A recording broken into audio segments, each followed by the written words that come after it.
semuanya, kami dari kelompok 4 MKWK Pendidikan Kewarganegaraan kelas 27.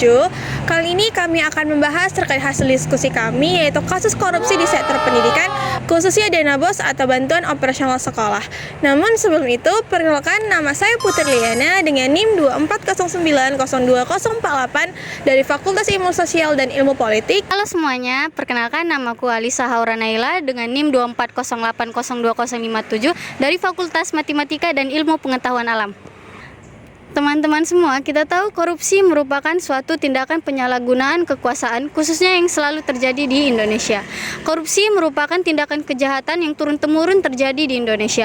Bahkan di dalam sektor pendidikan, korupsi juga menyumbangkan angka yang cukup tinggi. Seperti yang dapat kita lihat pada grafik berikut, korupsi merupakan suatu tindakan yang ada di mana saja dalam sektor pendidikan atau dalam sektor apapun. Seperti pada contoh kasus yang akan kami angkat kali ini, di mana mantan kepala sekolah SMA Negeri 10 Bandung mengorupsi dana BOS sebesar 664 juta rupiah.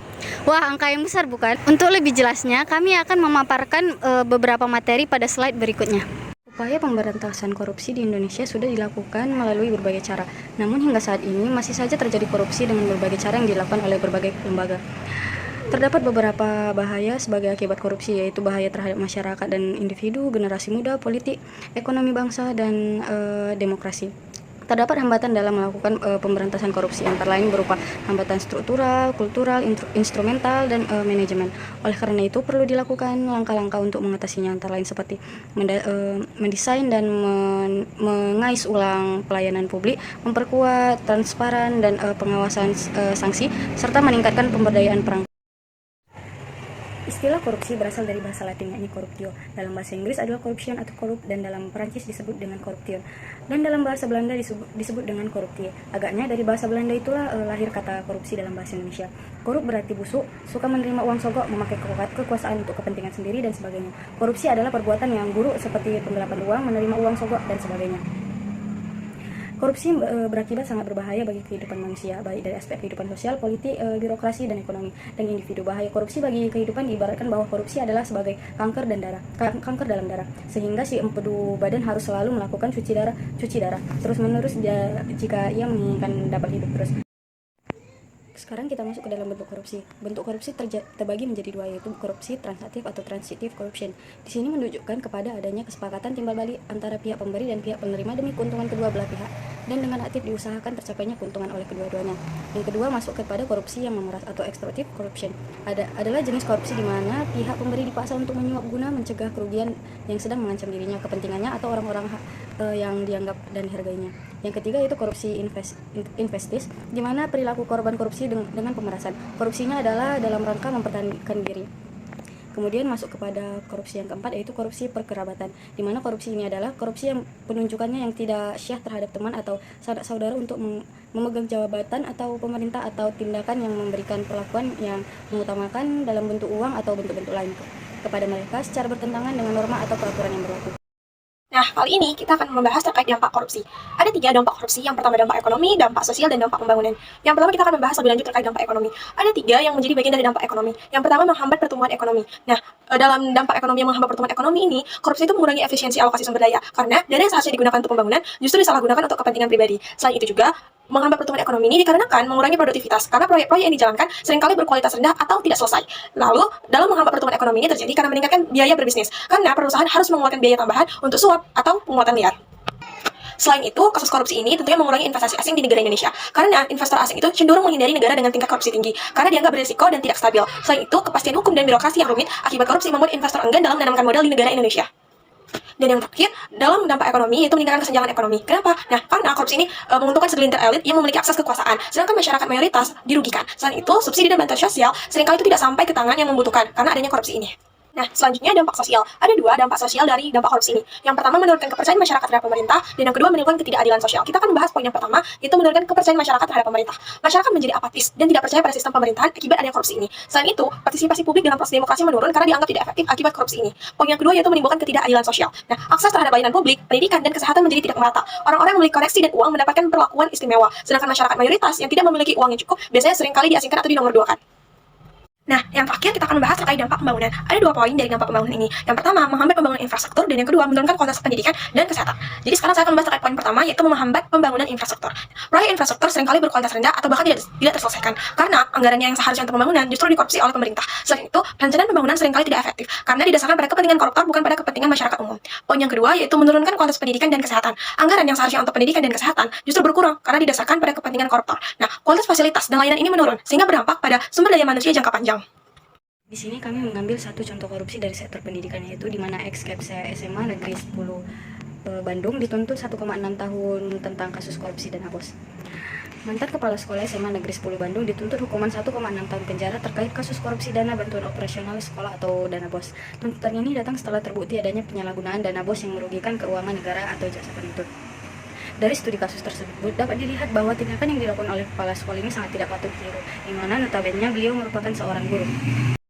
Nah, selanjutnya saya akan membahas terkait upaya pemberantasan korupsi yang dapat kita lakukan sebagai bagian dari warga negara kesatuan Republik Indonesia. Ada 4 poin yang saya ambil dari upaya pemberantasan korupsi. Yang pertama, penegakan hukum. Yang kedua, perbaikan sistem politik. Yang ketiga, pendidikan anti korupsi. Dan yang keempat, transparansi keuangan. Nah, selanjutnya, poin yang pertama yaitu penegakan hukum. Dari poin yang pertama ini, saya ada ambil 2 subpoin, yaitu penguatan lembaga penegak hukum, dan yang kedua yaitu penerapan sanksi hukum yang tegas. Subpoin yang pertama membahas terkait penguatan lembaga penegak hukum. Kita dapat meningkatkan anggaran dan sumber daya kepada lembaga seperti KPK, kepolisian, dan kejaksaan. Selain itu, memberikan pelatihan khusus tentang penanganan kasus korupsi, dan yang pastinya itu memperbaiki sistem rekrutmen untuk menjamin integritas personal. Jadi tidak ada lagi sistem rekrutmen yang didasarkan pada uang atau sogok menyogok. Selain itu, subpoin yang kedua yaitu penerapan sanksi hukum yang tegas. Kita dapat menjatuhkan hukuman maksimal sesuai dengan Undang-Undang Dasar Negara Republik Indonesia tahun 1945. Selain itu, menerapkan pemiskinan terhadap koruptor melalui penyitaan aset, dan yang pastinya kita dapat mencabut hak politik terpidana terhadap para koruptor. Jadi para koruptor tidak dapat lagi menjabat dalam politik. Nah, poin yang kedua yaitu perbaikan sistem politik. Di sini saya juga mengambil 2 subpoin. Subpoin yang pertama yaitu pengaturan dana kampanye dan partai. Subpoin yang kedua yaitu penguatan pengawas pemilu. Jadi subpoin pertama membahas terkait pengaturan dana kampanye dan partai. Kita dapat menetapkan batas maksimal sumbangan dan pengeluaran kampanye yang dilakukan oleh partai politik. Selain itu, mewajibkan transparansi sumber dana partai politik dan melakukan audit independen terhadap keuangan partai dan dana kampanye. Subpoin yang kedua yaitu penguatan pengawasan pemilu. Nah, kita dapat meningkatkan independensi dan kewenangan Baswalu. Selain itu, meningkatkan masyarakat dalam pengawasan pemilu dan yang pastinya menerapkan sanksi tegas bagi pelanggaran pemilu. Nah, poin yang ketiga yaitu pendidikan anti korupsi. Dari poin yang ketiga ini, saya juga mengambil 2 subpoin, yaitu integrasi materi anti korupsi dalam kurikulum, dan subpoin yang kedua yaitu kampanye dan sosialisasi. Jadi, subpoin yang pertama, integrasi materi anti korupsi dalam kurikulum. Kita dapat menyusun modul anti korupsi untuk setiap jenjang pendidikan, mulai dari TK, SD, SMP, SMA, hingga tingkat universitas. Selanjutnya, dapat melatih guru untuk mengajarkan materi anti korupsi terhadap siswa-siswi, dan mengadakan kegiatan ekstrakurikuler terkait anti korupsi. Subpoin yang kedua yaitu kampanye dan sosialisasi. Kita dapat menggunakan media massa ataupun media sosial untuk menyebarkan pesan anti korupsi, atau yang disebut dengan kampanye. Selain itu, kita dapat mengadakan seminar dan workshop mengenai anti korupsi, dan kita dapat membuat konten kreatif seperti film pendek mengenai anti korupsi. Nah, selanjutnya poin yang keempat atau poin yang terakhir yaitu transparansi keuangan, yaitu keterbukaan informasi anggaran. Jadi kita dapat mempublikasikan dokumen anggaran dalam format yang mudah dipahami. Selain itu, kita dapat mengadakan forum diskusi publik tentang anggaran dan memberikan akses data anggaran secara real time. Nah, selanjutnya di sini saya akan membahas terkait peran masyarakat dalam menurunkan angka korupsi di Indonesia. Jadi di sini saya mengambil 3 poin, yaitu yang pertama, meningkatkan kesadaran dan pengetahuan. Yang kedua, menolak terlibat dalam praktik korupsi, dan yang ketiga, menggunakan hak pilih secara bertanggung jawab. Jadi poin yang pertama yaitu meningkatkan kesadaran dan pengetahuan. Kita sebagai masyarakat dapat secara rutin membaca berita, artikel, ataupun buku-buku tentang korupsi. Kita dapat memahami bentuk-bentuk korupsi, dampaknya, dan cara pencegahannya. Selain itu, kita sebagai masyarakat tentu bisa mengikuti seminar atau workshop. Nah, kita juga berpartisipasi dalam acara-acara edukasi yang diselenggarakan oleh lembaga anti korupsi. Hal ini dapat membantu kita dalam memahami isu korupsi secara lebih mendalam. Selain itu, kita juga dapat mendiskusikan isu korupsi. Nah, kita dapat membahas topik korupsi dalam percakapan sehari-hari, baik di rumah maupun di lingkungan sosial. Hal ini dapat membantu kita dalam meningkatkan kesadaran kolektif.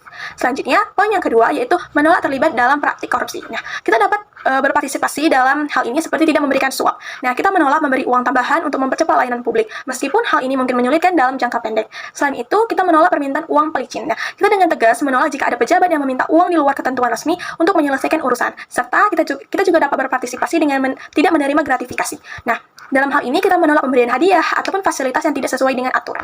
Lalu poin yang ketiga yaitu menggunakan hak pilih secara bertanggung jawab. Nah, kita memilih pejabat itu berdasarkan track record-nya, kita meneliti latar belakangnya dan rekam jejak kandidat pemimpin sebelum memilih. Selain itu, kita juga menolak politik uang. Kita tidak terpengaruh oleh pemberian uang atau hadiah dari kandidat atau tim sukses dalam pemilihan umum. Sekarang kita masuk kepada slide terakhir, yaitu kesimpulan. Kesimpulan pada korupsi yaitu korupsi merupakan tindakan yang ditentang secara hukum. Korupsi memiliki kecanduan, di mana jika seseorang pernah melakukan korupsi, maka mereka akan memiliki nafsu untuk mengulangi tindakan yang salah ini. Dampak utama dari korupsi dapat dilihat dari segi ekonomi, sosial, dan pembangunan. Upaya yang dilakukan terus-menerus untuk memberantas korupsi sudah semestinya lebih digalakkan demi masa depan negeri. Gimana teman-teman, udah jelas kan pemaparan materinya? Kalau begitu, kami dari kelompok 4 akan mengucapkan terima kasih dan salam penutup. Jika ada salah kata, mohon dimaafkan. Terima kasih.